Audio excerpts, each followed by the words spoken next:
Hi friends, ಹೇಗಿದ್ದೀರಿ ಎಲ್ಲರೂ ಚೆನ್ನಾಗಿದ್ದೀರಾ ಅಂತ ಅನ್ಕೊಂಡಿದ್ದೀನಿ. ನಾನು ಚೆನ್ನಾಗಿದ್ದೀನಿ ಫ್ರೆಂಡ್ಸ್. ಬನ್ನಿ ಇವತ್ತಿನ ವಿಡಿಯೋ ಸ್ಟಾರ್ಟ್ ಮಾಡೋಣ.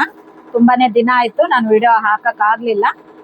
ಯಾಕೆ ನನಗೆ ವಿಡಿಯೋ ಹಾಕಕ್ಕಾಗಿಲ್ಲ ಅಂತೇಳಿ ನಾನು ಈ ವಿಡಿಯೋದಲ್ಲಿ ನಿಮಗೆ ತಿಳಿಸ್ತೀನಿ. ಯಾರೆಲ್ಲ ಫಸ್ಟ್ ಟೈಮ್ ನನ್ನ ಚಾನಲ್ನ ನೋಡ್ತಾ ಇದ್ದೀರೋ ದಯವಿಟ್ಟು ಸಬ್ಸ್ಕ್ರೈಬ್ ಮಾಡಿಕೊಂಡು ವಿಡಿಯೋ ನೋಡಿ. ಹಾಗೆ ವಿಡಿಯೋ ಬಗ್ಗೆ ಏನು ಅನ್ನಿಸ್ತು ಅನ್ನೋದ್ರ ಬಗ್ಗೆ ಕಮೆಂಟ್ ಮೂಲಕ ತಿಳಿಸಿ. ಹಾಗೆ ಒಂದು ಲೈಕ್ ಕೊಡಿ. ವಿಡಿಯೋ ಇಷ್ಟ ಆದರೆ ಲೈಕ್ ಕೊಡಿ. ಮಷಿನ್ ಎಂಬ್ರಾಯ್ಡ್ರಿ ಬಗ್ಗೆ ಏನಾದರೂ ಡೌಟ್ ಇದ್ದರೆ ನನಗೆ ಕಮೆಂಟ್ ಮೂಲಕ ತಿಳಿಸಿದರೆ ನಾನು ಅದ್ರ ಬಗ್ಗೆ ವಿಡಿಯೋ ಮಾಡಲಿಕ್ಕೆ ಪ್ರಯತ್ನ ಪಡ್ತೀನಿ ಫ್ರೆಂಡ್ಸ್. ತುಂಬ ಸಪೋರ್ಟ್ ಕೊಡ್ತಾ ಇದ್ದೀರಿ. ನನ್ನ ವಿಡಿಯೋ ಎಲ್ಲ ನೋಡಿಬಿಟ್ಟು ತುಂಬ ಜನ ಸಬ್ಸ್ಕ್ರೈಬ್ ಮಾಡ್ಕೊಂಡಿದ್ದೀರಿ. ಈ ಸಪೋರ್ಟು ನನಗೆ ಹೀಗೆ ಮುಂದುವರಿಲಿ. ಮುಂದೇನು ಇದೇ ಥರ ನನಗೆ ಸಪೋರ್ಟ್ ಕೊಡಿ. ದಯವಿಟ್ಟು ಸಬ್ಸ್ಕ್ರೈಬ್ ಮಾಡಿಕೊಂಡು ವಿಡಿಯೋ ನೋಡಿ, ಎಲ್ಲೂ ಸ್ಕಿಪ್ ಮಾಡ್ದೇನೆ ವಿಡಿಯೋ ನೋಡಿ ಒಂದು ಲೈಕ್ ಕೊಡಿ ಫ್ರೆಂಡ್ಸ್. ಬನ್ನಿ ಇವತ್ತಿನ ವಿಡಿಯೋ ಸ್ಟಾರ್ಟ್ ಮಾಡೋಣ. ಇಷ್ಟು ದಿನ ಆದ್ರೂ ನಾನು ವಿಡಿಯೋ ಹಾಕಿರಲಿಲ್ಲ. ಯಾಕೆ ವಿಡಿಯೋ ಹಾಕಿಲ್ಲಪ್ಪ ಅಂದರೆ ನಿಮಗೆ ಗೊತ್ತಿರೋ ಹಾಗೆ ಮದುವೆ ಸೀಸನ್ ಇತ್ತು. ಆ ಮದುವೆ ಸೀಸನ್ನಲ್ಲಿ ನಾನು ಮದುವೆ ಆರ್ಡರ್ಸ್ ಬಂದಿರೋದನ್ನ ಮಾಡಿ ಕೊಡಲಿಕ್ಕೆ ಪ್ರಯತ್ನ ಪಡ್ತಿದ್ದೆ. ಹಾಗೆ ತುಂಬಾನೇ ಆರ್ಡರ್ಸ್ ಇರೋದ್ರಿಂದ ನನಗೆ ವಿಡಿಯೋ ಮಾಡ್ಕೊಳ್ಳೋಕ್ಕಾಗಲಿಲ್ಲ. ವಿಡಿಯೋ ಅಂದರೆ ವರ್ಕ್ ಹಾಕಿರೋದು ಯಾವ್ಯಾವ ನಾವು ಬ್ಲೌಸ್ ಸ್ಟಿಚ್ ಮಾಡಿ ಕೊಟ್ಟಿದ್ದೀನಿ ಅದ್ರ ಬಗ್ಗೆ ಎಲ್ಲ ನಾನು ವಿಡಿಯೋ ಮಾಡ್ಕೊಂಡಿದ್ದೀನಿ. ಅದನ್ನು ನಿಮಗೆ ನಾನು ಎಡಿಟ್ ಮಾಡಿ ಹಾಕಲಿಕ್ಕೆ ಟೈಮ್ ಇರಲಿಲ್ಲ. ಹಾಗಾಗಿ ಮದುವೆ ಸೀಸನ್ ಒಂದಾದರೆ ಇನ್ನೊಂದು ಕಡೆ ಅಂದರೆ ನಾವಿರೋ ಏರಿಯಾದಲ್ಲಿ ದುರ್ಗಮ್ಮಂದು 11ನೇ ವರ್ಷದ ಜಾತ್ರೆ ಮಹೋತ್ಸವ ಇತ್ತು. ಅದು 5 ವರ್ಷಕ್ಕೊಂದ್ಸರಿ ಯಾವಾಗಲೂ ಮಾಡ್ತಿರ್ತಾರೆ. ಕಾರಣಾಂತರಗಳಿಂದ 10 ವರ್ಷ ಗ್ಯಾಪ್ ಕೊಟ್ಟಿದ್ರು. ಹಾಗಾಗಿ 11ನೇ ವರ್ಷಕ್ಕೆ ನಾವು ತುಂಬ ಗ್ರ್ಯಾಂಡಾಗಿ ಮಾಡಬೇಕು ಅಂತೇಳಿ ಡಿಸೈಡ್ ಮಾಡಿಬಿಟ್ಟು ಎಲ್ಲರೂ ಏರಿಯಾದಲ್ಲಿ ದುರ್ಗಮ್ಮ ದೇವಿಯ ಜಾತ್ರೆ ಒಂದು ಬಂದ್ಬಿಡ್ತು ಫ್ರೆಂಡ್ಸ್.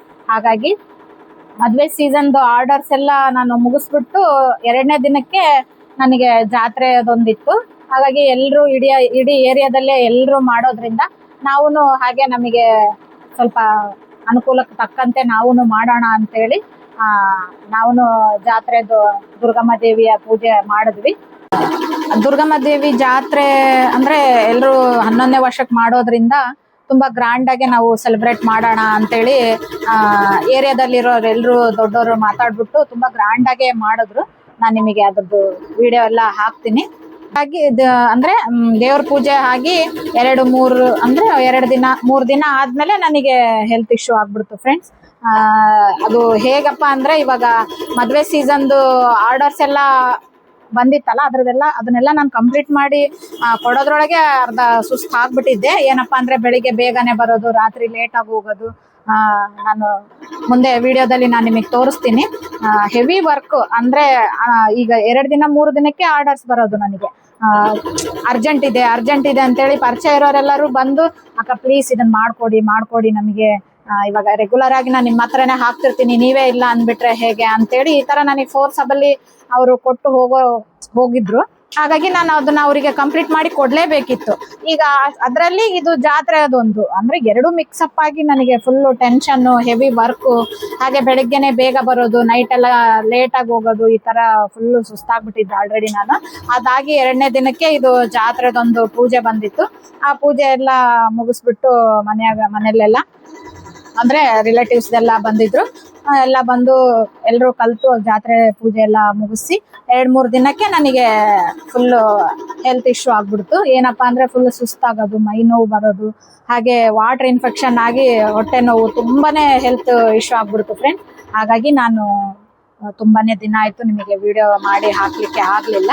ನಾನು ಮುಂದೆ ನಿಮಗೆ ವಿಡಿಯೋದಲ್ಲಿ ಅದ್ರ ಬಗ್ಗೆ ಎಲ್ಲ ಕ್ಲಿಯರಾಗಿ ಹೇಳ್ತೀನಿ. ಬನ್ನಿ.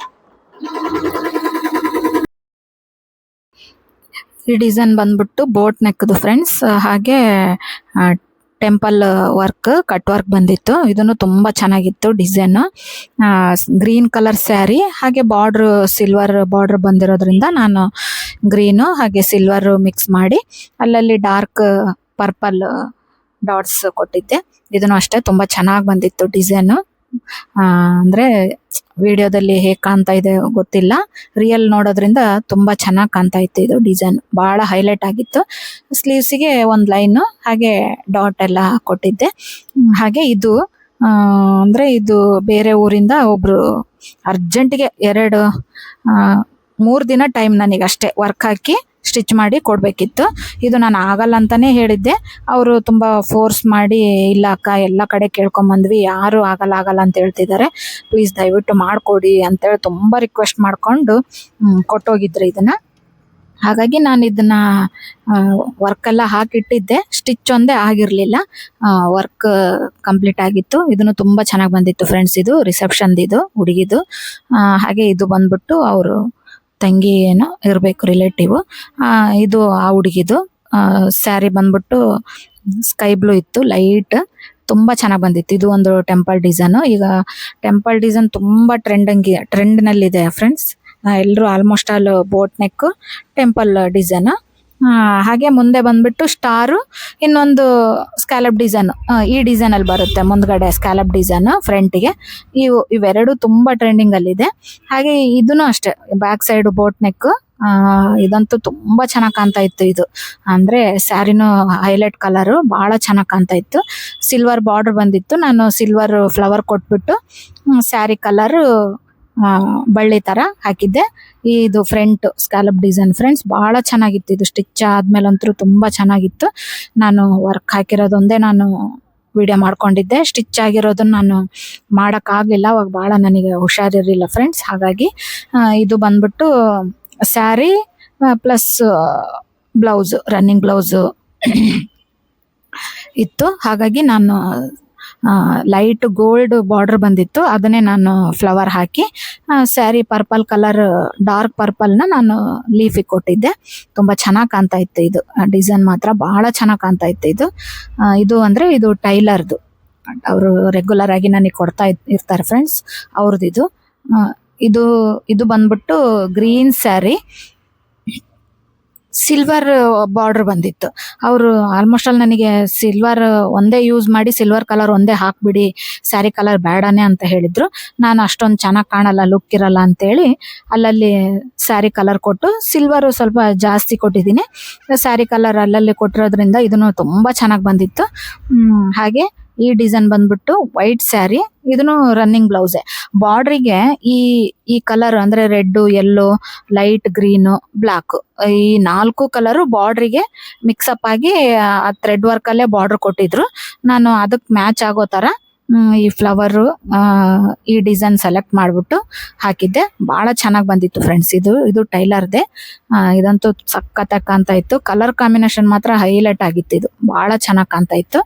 ಅಂದರೆ ಏನಪ್ಪ ಅಂದರೆ ಈಗ ವೈಟ್ ಬ್ಲೌಸ್ ಮೇಲೆ ಕಲರ್ ಆಲ್ಮೋಸ್ಟ್ ಆಲ್ 4-5 ಕಲರ್ ಕೊಟ್ಟಿರೋದ್ರಿಂದ ತುಂಬ ಹೈಲೈಟಾಗಿ ಕಾಣ್ತಾ ಇತ್ತು ಇದು ಡಿಸೈನ್. ಈ ಬ್ಲೌಸ್ ಬಂದ್ಬಿಟ್ಟು ನಾನು ಒಂದು ವಿಡಿಯೋ ಹಾಕಿದ್ದೆ ಫ್ರೆಂಡ್ಸ್ ನಿಮಗೆಲ್ಲ. ಒಬ್ರು ಮದುವೆ ಆರ್ಡರ್ ಕೊಟ್ಟಿದ್ದಾರೆ, 10 ಸ್ಯಾರಿ ಕೊಟ್ಟಿದ್ದಾರೆ. ಅವ್ರದ್ದು ಇನ್ನೂ 2 ಧಾರೆದು ಸ್ಯಾರಿ ಬ್ಲೌಸ್ ಕೊಡೋದಿದೆ ಅಂತೇಳಿ. ಇದು ಅವ್ರದ್ದು ಟೈಮೇ ಇರಲಿಲ್ಲ, ಒಂದು 4-5 ದಿನ ಅಷ್ಟೇ ಟೈಮ್ ಇತ್ತು. ಹಾಗಾಗಿ ಅವ್ರು ನನಗೆ ಮಗ್ಗಮ್ ವರ್ಕ್ ಮಾಡಿಸ್ಬಿಟ್ಟು ನೀವು ಸ್ಟಿಚ್ ಮಾಡಿಕೊಡಿ ಅಂತ ಹೇಳಿದ್ರು. ಆ ಟೈಮಲ್ಲಿ ಎಲ್ಲರೂ ಬ್ಯುಸಿ ಇದ್ರು, ಮಗ್ಗಮ್ ವರ್ಕ್ ಮಾಡಿಸ್ಲಿಕ್ಕೆ ಆಗ್ತಿರ್ಲಿಲ್ಲ. ಆದರೂ ನಾನು ಟ್ರೈ ಮಾಡ್ತೀನಿ ಅಂತ ಹೇಳಿದ್ದೆ. ಅವ್ರಿಗೆ ಆಲ್ಮೋಸ್ಟ್ ಆಲ್ ನಾನು ಸ್ವಲ್ಪ ಜಾತ್ರೆ ಗಲಾಟೆಯಲ್ಲಿದ್ದೆ ಫ್ರೆಂಡ್ಸ್. ಹಾಗಾಗಿ ಅವ್ರು ನನಗೆ ಫೋನ್ ಮಾಡಿದ್ದಾರೆ. ನಾನು ರಿಸೀವ್ ಮಾಡಿ ಆಯ್ತಮ್ಮ ನಾನು ಅವ್ರಿಗೆ ಕೇಳ್ಬಿಟ್ಟು ಹೇಳ್ತೀನಿ ಅಂತ ಹೇಳಿದ್ದೆ. ಅವ್ರಿಗೆ ಟೈಮ್ ಇಲ್ಲದೆ ಇರೋ ಕಾರಣ ಅವರು ಇನ್ನು ಮಗ್ಗಮ್ ವರ್ಕ್ ಅಂದರೆ ಆಗಲ್ಲ ಅಂತೇಳಿ, ಇದು ಅಂದರೆ ನಮ್ಮದು ಥ್ರೆಡ್ ಮಷಿನ್ಗೆ ಈಗ ಬೀಡ್ಸ್ದು ಡಿವೈಸ್ ಬಂದಿದೆಯಲ್ಲ ಫ್ರೆಂಡ್ಸ್, ಆ ಡಿವೈಸ್ ಇದು ಅಂದರೆ ಬೀಡ್ಸ್ದು ವರ್ಕ್ ಹಾಕೋದು, ಅದರಲ್ಲೇ ಇವರು ಮಷಿನ್ ವರ್ಕ್ ಮಾಡಿಸ್ಕೊಂಬಂದು 2 ಬ್ಲೌಸು ನನಗೆ ಕೊಟ್ಟಿದ್ರು. ಇದು ರಿಸೆಪ್ಷನ್ದು, ಅದು ಎಂಗೇಜ್ಮೆಂಟ್ದು. ಭಾಳ ಚೆನ್ನಾಗೇ ಬಂದಿತ್ತು ಫ್ರೆಂಡ್ಸ್. ಇದು ಬೀಡ್ಸ್ದು ಚೆನ್ನಾಗಿ ಕಾಣ್ತಾ ಇತ್ತು. ಇದು ಗ್ರೀನ್ ಸ್ಯಾರಿ, ಅಲ್ಲಲ್ಲಿ ವೈಟು ಹಾಗೆ ಗೋಲ್ಡ್ ಬೀಡ್ಸ್ ಮಿಕ್ಸಪ್ ಮಾಡಿ. ಇದು ಮಷಿನ್ ವರ್ಕ್, ಹ್ಯಾಂಡ್ ವರ್ಕ್ ಅಲ್ಲ ಫ್ರೆಂಡ್ಸ್, ಇದು ಮಷಿನ್ ವರ್ಕ್. ಅವರು ಮಾಡಿಸ್ಕೊಂಬಂದು ಕೊಟ್ಟಿದ್ರು. ನಾನು ಓನ್ಲಿ ಸ್ಟಿಚ್ ಮಾಡಿ ಈ ಸ್ಲೀವ್ಸಿಗೆಲ್ಲ ಈ ಬೀಡ್ಸ್ ನಾನೇ ಅಟ್ಯಾಚ್ ಮಾಡಿ ಕೊಟ್ಟಿದ್ದೆ. ಇದನ್ನ ಅವರಿಗೆ ಟೈಮ್ ಇರಲಿಲ್ಲ, ಆದ ಕಾರಣ ಅವರು ಮಷಿನ್ ವರ್ಕೇ ಮಾಡಿಸಿದ್ರು. ಇಲ್ಲಾಂದರೆ ನಾನೇ ಮಗ್ಗಮ್ ವರ್ಕ್ ಮಾಡಿಸ್ಬಿಟ್ಟು ಸ್ಟಿಚ್ ಮಾಡಿ ಕೊಡ್ತಾ ಇದ್ದೆ ಫ್ರೆಂಡ್ಸ್. ಈಗ 4-5 ದಿನಕ್ಕೆ ಯಾರು ಮಗ್ಗಮ್ ವರ್ಕ್ ಮಾಡಿ ಕೊಡಲ್ಲ. ಹಾಗಾಗಿ ಅವರಿಗೆ ಗೊತ್ತಾಗಿ ಮಷಿನ್ ವರ್ಕೇ ಮಾಡಿಸಿ ಕೊಟ್ಟಿದ್ರು. ನೀವು ಬರೀ ಸ್ಟಿಚ್ ಒಂದೇ ಮಾಡಿ ಕೊಟ್ಬಿಡಿ ಅಕ್ಕ, ನಮಗೆ ಅರ್ಜೆಂಟ್ ಇದೆ ಅಂತ ಹೇಳಿದರು. ಹಾಗಾಗಿ ನಾನು ಸ್ಟಿಚ್ ಮಾಡಿಬಿಟ್ಟು ಅವರಿಗೆ ಕೊಟ್ಟಿದ್ದೆ ಫ್ರೆಂಡ್ಸ್. ಹಾಗೆ ನಮ್ಮ ಏರಿಯಾದಲ್ಲಿ ದುರ್ಗಾದೇವಿ ಜಾತ್ರೆ ಅಂತ ಹೇಳಿದ್ನಲ್ಲ ಫ್ರೆಂಡ್ಸ್, ಈ ಜಾತ್ರೆ ಪ್ರಯುಕ್ತ ಹಾಗೆ ಅಂದರೆ ಅದು ಮೂರ್ತಿನೂ ಚೇಂಜ್ ಮಾಡಿದ್ರು. ಏನಪ್ಪ ಅಂದರೆ ಹಳೆ ಮೂರ್ತಿನ ಹೊಳೆಗೆ ಅಂದರೆ ತುಂಗಭದ್ರಾ ಡ್ಯಾಮ್ ಇದೆ ಅಲ್ಲ ನಮ್ಮ ಹೊಸಪೇಟೆಯಲ್ಲಿ, ಅಲ್ಲಿ ಹೊಳೆಗೆ ಹಾಕ್ಬಿಟ್ಟು ಹೊಸ ಮೂರ್ತಿನೇ ಮಾಡಿಸಿದ್ರು. ಅದನ್ನ ಹಿಂದಿನ ದಿನ ರಾತ್ರಿ ನಮ್ಮ ಏರಿಯಾದಲ್ಲಿ ಒಬ್ಬರು ಮನೇಲಿ ಇಟ್ಟಿದ್ರು. ಅಲ್ಲಿಂದ ಬೆಳಿಗ್ಗೆ 6 ಗಂಟೆಗೆ ಎಲ್ಲರೂ ಕಳಸ ಹಾಗೆ ಈ ಥರ ಡೊಳ್ಳು ವಾದ್ಯಗಳ ಜೊತೆ ಅಮ್ಮನವ್ರನ್ನ ಮೆರವಣಿಗೆ ಮಾಡಿಬಿಟ್ಟು ಹೊಸ ಮೂರ್ತಿನ ತಂದು ಗರ್ಭಗುಡಿಯಲ್ಲಿ ಸ್ಥಾಪನೆ ಮಾಡಿದ್ರು ಫ್ರೆಂಡ್ಸ್. ಹಾಗಾಗಿ ಅದು ಹೊಸ ಮೂರ್ತಿ ಮಾಡಿರೋದ್ರಿಂದನೇ ಚೆನ್ನಾಗಿ ಗ್ರ್ಯಾಂಡಾಗಿ ಅಮ್ಮನವರ ಮೆರವಣಿಗೆ ಮಾಡಿ ಹಾಗೆ ಏರಿಯಾ ಎಲ್ಲ ಲೈಟ್ಸ್ ಎಲ್ಲ ಹಾಕ್ಬಿಟ್ಟು ತುಂಬ ಚೆನ್ನಾಗಿ ಗ್ರ್ಯಾಂಡಾಗಿ ಎಲ್ಲರೂ ಅಮ್ಮನವರ ಜಾತ್ರೆ ಪೂಜಾ ಮಹೋತ್ಸವದಲ್ಲಿ ಭಾಗವಹಿಸಬೇಕು, ಹಾಗೆ ಎಲ್ಲರೂ ಪೂಜೆ ನೆರವೇರಿಸ್ಬೇಕು ಅಂತ ಹೇಳಿದ್ರು. ಅಮ್ಮನವರು ಹೊಸ ಮೂರ್ತಿ ತಂದಿರೋದ್ರಿಂದ ಹೋಮನೂ ಮಾಡಿದ್ರು ಫ್ರೆಂಡ್ಸ್. ಇಲ್ಲಿ ನೀವು ನೋಡ್ತಿರ್ಬೋದು ತುಂಬ ಚೆನ್ನಾಗಿ ಹೋಮ ಎಲ್ಲ ಮಾಡಿ ಪೂಜೆ ಮಾಡಿದ್ರು. ಇದು ಅಮ್ಮನವರ ದೇವಸ್ಥಾನ. ದೇವಸ್ಥಾನ ಚಿಕ್ಕದಾಗಿದೆ ಫ್ರೆಂಡ್ಸ್, ಅಮ್ಮನವ್ರ ಶಕ್ತಿ ಮಾತ್ರ ದೊಡ್ಡದು. ಈ ತರ ಏರಿಯಾದಲ್ಲಿ ಜಾತ್ರೆ ನಡೀತು. ಹಾಗೆ ಅವತ್ತಿನ ದಿನ ನೈಟು ಅಮ್ಮನವರು ಗಂಗೆಗೆ ಹೋಗ್ತಾರೆ. ಸಂಜೆ 4 ಗಂಟೆಗೆ ಅಮ್ಮನವರು ಗಂಗೆಗೆ ಹೋಗೋಕ್ಕೆ ಪ್ರಾರಂಭ ಮಾಡಿದ್ರೆ ಅವತ್ತಿನ ದಿನ ನೈಟು 12-1 ಗಂಟೆ ಆಗುತ್ತೆ. ಅಮ್ಮನವರು ಗಂಗೆಗೆ ಹೋಗ್ಬಿಟ್ಟು ಅಲ್ಲೆಲ್ಲ ಪೂಜೆ ಮುಗಿಸ್ಕೊಂಡು ಗುಡಿಗೆ ಬಂದು ಸೇರೋದ್ರೊಳಗೆ 1 ಗಂಟೆ ಆಗುತ್ತೆ ಫ್ರೆಂಡ್ಸ್. 1 ಗಂಟೆಗೆ ಅಮ್ಮನವ್ರು ಬಂದು ಗರ್ಭಗುಡಿಯಲ್ಲಿ ಕೂತ್ರು. ಆ ಕ್ಷಣನೇ ನಮಗೆ ಮಳೆ ಜೋರಾಗಿ ಬಂತು. ಮಳೆ ಬಂತಪ್ಪ ಅಂದರೆ ನಮಗೊಂದೇನೋ ಒಂದು ಮುಂದಕ್ಕೆ ಒಳ್ಳೇದಾಗುತ್ತೆ ಅನ್ನೋದ್ರ ಬಗ್ಗೆ ಮುನ್ಸೂಚನೆ ಫ್ರೆಂಡ್ಸ್. ಅಮ್ಮನವರು ನಮಗೆ ಒಳ್ಳೆ ಮಾರ್ಗ ತೋರಿಸ್ತಾರೆ ಅನ್ನೋದ್ರ ಬಗ್ಗೆ ಒಂದು ನಂಬಿಕೆ. ಹಾಗಾಗಿ ಏರಿಯಾದಲ್ಲಿ ಈ ಥರ ವಿಜೃಂಭಣೆಯಿಂದ ಜಾತ್ರಾ ಮಹೋತ್ಸವ ನಡೀತು. ಇದೆಲ್ಲ ಪೂಜೆ ಮುಗೋದ್ರೊಳಗೆ ಮಧ್ಯರಾತ್ರಿ 1 ಗಂಟೆ ಆಗುತ್ತೆ. 1 ಗಂಟೆ ಆಯ್ತಪ್ಪ ಅಂದರೆ ಇನ್ನು 2-3 ಗಂಟೆಯಿಂದ ಅಮ್ಮನವರಿಗೆ ಪೂಜೆ ಎಲ್ಲ ಮಾಡಲಿಕ್ಕೆ ತಯಾರಿ ಮಾಡ್ಕೊಳ್ತಾರೆ.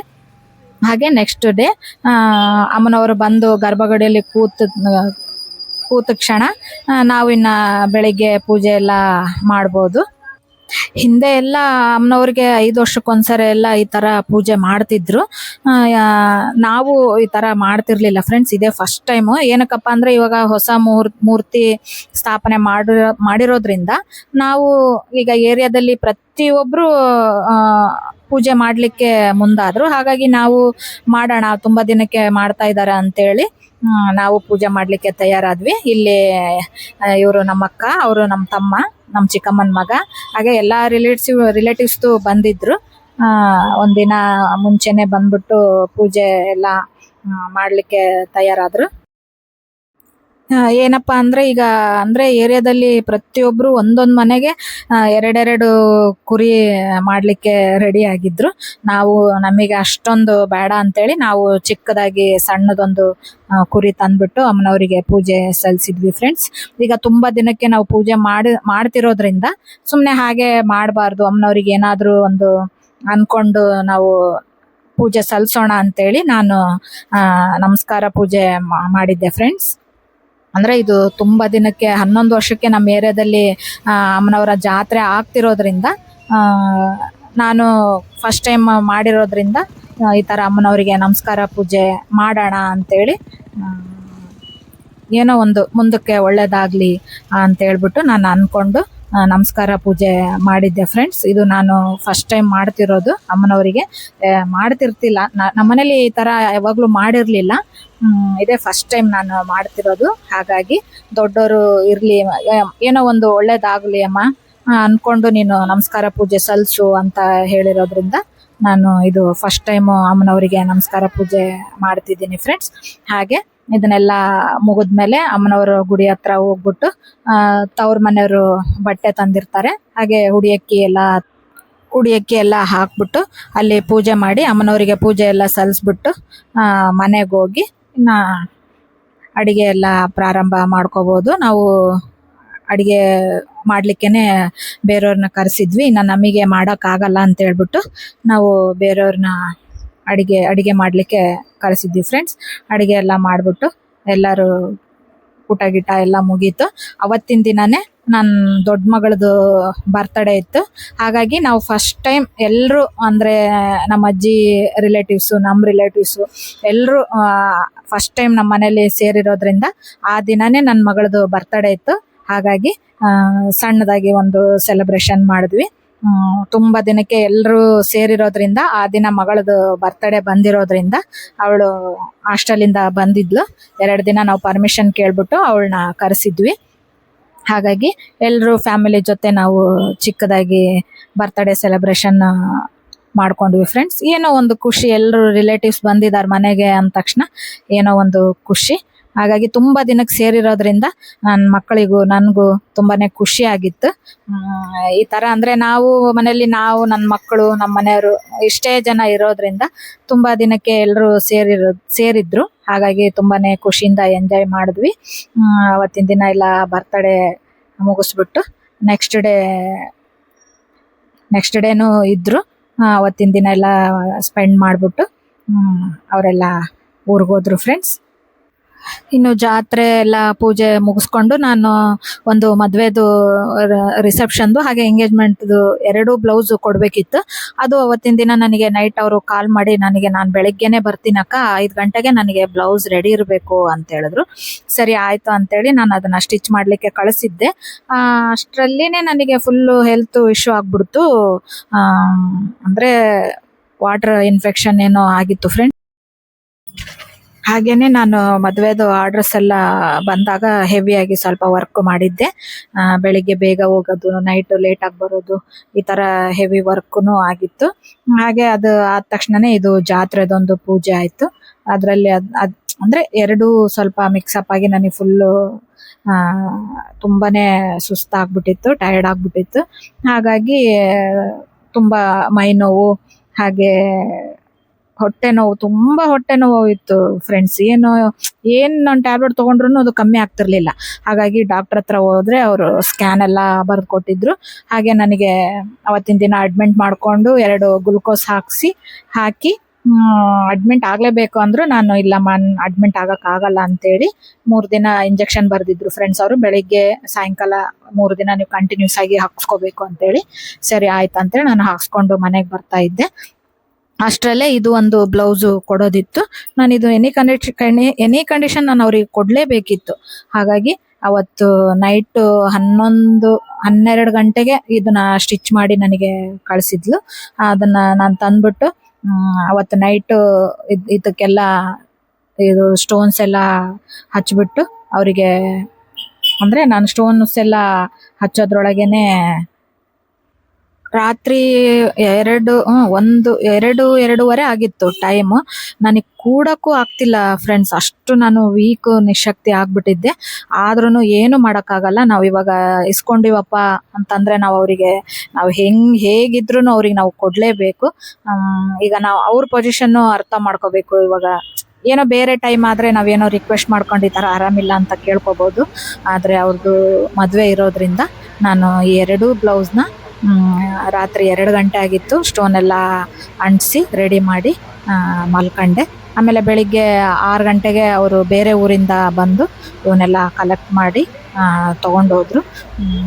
ತುಂಬಾ ಖುಷಿಯಾಗಿತ್ತು ಅವ್ರಿಗೆ ಆರಾಮಿಲ್ಲ ಅಂತೇಳಿ ಅವರಿಗೆ ಗೊತ್ತಾಯಿತು. ನೋಡಿದ್ರು, ಥ್ಯಾಂಕ್ಸ್ ಅಕ್ಕ, ಪಾಪ ನಿಮಗೆ ಆರಾಮಿಲ್ಲ ಅಂದ್ರೂ ನಮಗೆ ಬ್ಲೌಸ್ ಎಲ್ಲ ರೆಡಿ ಮಾಡಿಕೊಟ್ಟಿದ್ದೀರಿ, ತುಂಬ ಥ್ಯಾಂಕ್ಸ್ ಅಂತ ಹೇಳಿ ಬ್ಲೌಸ್ ಎಲ್ಲ ಇಸ್ಕೊಂಡು ಹೋದ್ರು. ಅವತ್ತು ಅಂದರೆ 10-10:30ಗೆ ತಾಳಿ, 12 ಗಂಟೆ ಮೇಲೆ ಅವ್ರದ್ದು ರಿಸೆಪ್ಷನ್ನು. ಹಾಗಾಗಿ ನಾನು ಎನಿ ಕಂಡೀಷನ್ ಅವ್ರಿಗೆ ಇದನ್ನು ಕೊಡಲೇಬೇಕಿತ್ತು. ಆ ಪೊಸಿಷನ್ನಲ್ಲೇ ನನಗೆ ಅಷ್ಟು ಆರಾಮಿಲ್ಲ ಅಂದ್ರೂ ನಾನು ಇದನ್ನೆಲ್ಲ ರೆಡಿ ಮಾಡಿ ಕೊಟ್ಟಿದ್ದೆ ಫ್ರೆಂಡ್ಸ್. ಕೆಲಸ ಅಂದಮೇಲೆ ಈ ಥರ ಇರುತ್ತೆ, ರಿಸ್ಕ್ ಇರಲಾರ್ದ ಕೆಲಸ ಯಾವುದೂ ಇಲ್ಲ. ಹಾಗಾಗಿ ನಾವು ಹೇಗೇ ಇರಲಿ, ಯಾವ ಟೈಮಲ್ಲಿ ಎಲ್ಲೇ ಇರಲಿ, ನಾವು ಈ ಥರ ಕೆಲಸನ ನಿಭಾಯಿಸ್ಬೇಕಾಗುತ್ತೆ. ಅವರಿಗೆ ಹೇಳಿದ ಟೈಮಿಗೆ ನಾವು ಕೊಡಲೇಬೇಕಾಗುತ್ತೆ ಫ್ರೆಂಡ್ಸ್. ಈ ಕಾರಣಕ್ಕೇ ನಾನು ವಿಡಿಯೋ ಮಾಡಿ ಹಾಕ್ಲಿಕ್ಕಾಗಲಿಲ್ಲ ಫ್ರೆಂಡ್ಸ್. ಹಾಗೆ ವಿಡಿಯೋ ಮಾಡಿಲ್ಲ ಅಂದ್ರೂ ಎಲ್ಲ ನನ್ನ ಸ್ನೇಹಿತರು ನನ್ನ ವಿಡಿಯೋ ನೋಡಿ ಅದಕ್ಕೆ ಸಪೋರ್ಟ್ ಮಾಡಿ ತುಂಬ ಜನ ಸಬ್ಸ್ಕ್ರೈಬರ್ಸ್ ಆಗಿದ್ದಾರೆ ಫ್ರೆಂಡ್ಸ್. ನಾನು ಯೂಟ್ಯೂಬ್ ಸ್ಟಾರ್ಟ್ ಮಾಡಿದಾಗ ಏನಾಗುತ್ತೋ ಏನಿಲ್ಲೋ, ಎಲ್ಲಿಗೆ ಹೋಗುತ್ತೋ ಯೂಟ್ಯೂಬ್, ನಾನು ಮುಂದುವರಿಸ್ತೀನೋ ಇಲ್ಲೋ, ಏನು ಅರ್ಧಕ್ಕೆ ನಿಲ್ಲಿಸ್ಬಿಡ್ತೀನೋ ಅನ್ನೋ ಒಂದು ಭಯದಲ್ಲೇನೆ ನಾನು ಯೂಟ್ಯೂಬ್ ಸ್ಟಾರ್ಟ್ ಮಾಡಿದೆ. 100 ಆಯಿತು, 150 ಆಯಿತು, 200 ಆಯಿತು. 200 ಆದಾಗಂತೂ ನನಗೆ ತುಂಬಾನೇ ಖುಷಿ ಆಗ್ಬಿಟ್ಟಿತ್ತು. ಹಾಗೆ 250 ಆಯಿತು, 300 ಆಯಿತು. ಈಗ 350ಗೆ ರೀಚ್ ಆಗ್ತಾ ಇದ್ದೀನಿ. ಇದಕ್ಕೆಲ್ಲ ನಿಮ್ಮ ಸಪೋರ್ಟೇ ಕಾರಣ. ನೀವು ನನಗೆ ಇಷ್ಟೊಂದು ಸಪೋರ್ಟ್ ಮಾಡ್ತಿದ್ದೀರಿ, ಪ್ರೋತ್ಸಾಹ ನೀಡ್ತಿದ್ದೀರಿ, ನನ್ನ ವಿಡಿಯೋ ನೋಡಿ ಹಾಗೆ ಸಪೋರ್ಟ್ ಮಾಡ್ತಿದ್ದೀರಿ. ನಿಮಗೆಲ್ಲ ನನ್ನ ಧನ್ಯವಾದಗಳು ಫ್ರೆಂಡ್ಸ್. ಹೀಗೆ ಕೊನೆವರೆಗೂ ನಿಮ್ಮ ಸಪೋರ್ಟು ನನಗೆ ತುಂಬಾನೇ ಮುಖ್ಯ. ನಮ್ಮಂಥವ್ರು ಬೆಳಿಲಿಕ್ಕೆ ನಿಮ್ಮಿಂದನೇ ಕಾರಣ, ನೀವೇ ಕಾರಣ ಆಗಬೇಕು. ಹಾಗಾಗಿ ನನಗೆ ದಯವಿಟ್ಟು ಸಪೋರ್ಟ್ ಮಾಡಿ, ಮಾಡ್ತಾ ಇದ್ದೀರಿ. ಇದು ಹೀಗೆ ಮುಂದುವರಿಲಿ ಅನ್ನೋ ಆಸೆ ಫ್ರೆಂಡ್ಸ್. ಈ ಸಪೋರ್ಟೇ ನನಗೆ ಮುಂದೆ ಹೆಚ್ಚು ಹೆಚ್ಚು ವಿಡಿಯೋ ಹಾಕಲಿಕ್ಕೆ ಅನುಕೂಲ ಆಗುತ್ತೆ. ಹಾಗೆ ನನಗೆ ಇಂಟ್ರೆಸ್ಟ್ ಬರುತ್ತೆ ಫ್ರೆಂಡ್ಸ್. ಯಾರೆಲ್ಲ ನನ್ನ ಚಾನಲ್ ನೋಡ್ತಾ ಇದ್ದೀರೋ ದಯವಿಟ್ಟು ಸಬ್ಸ್ಕ್ರೈಬ್ ಮಾಡಿಕೊಂಡು ಚಾನಲ್ನ ನೋಡಿ. ಹಾಗೆ ವಿಡಿಯೋ ಬಗ್ಗೆ ಏನು ಅನ್ನಿಸ್ತು ಅನ್ನೋದ್ರ ಬಗ್ಗೆ ಕಮೆಂಟ್ ಮಾಡಿ. ಮುಂದಿನ ವಿಡಿಯೋದಲ್ಲಿ ಮತ್ತೆ ಸಿಗ್ತೀನಿ. ಎಲ್ರಿಗೂ ಧನ್ಯವಾದಗಳು ಫ್ರೆಂಡ್ಸ್.